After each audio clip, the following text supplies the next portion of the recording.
Huling lagapak ng kandado.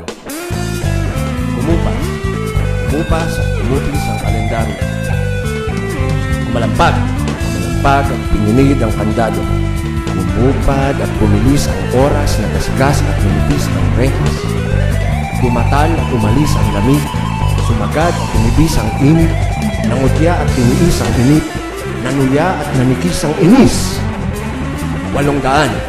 859 na araw, paulit-ulit, ikig na galaw. 2 taon at 4 na buwan, pabalik-balik, ikig na tila walang katapusan. Inagaw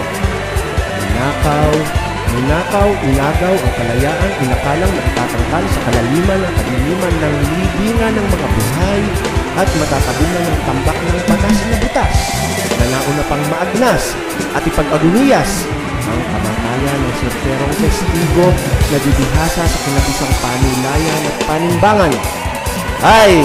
Ay, nagkandadula sa lubid ng kasinungalingang ibinuhol ng buhong na kaskal. Nagkandabulol at nagkandahulog ang katwira na nagiging mahal sa tuwing kabulaanan ng bumubunagang sorpresa. Sorpresa sa kahon ng ebidensya at hindi kunehong puti.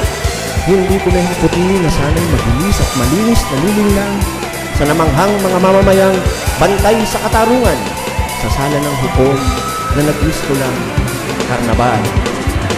859 na araw, paulit-ulit,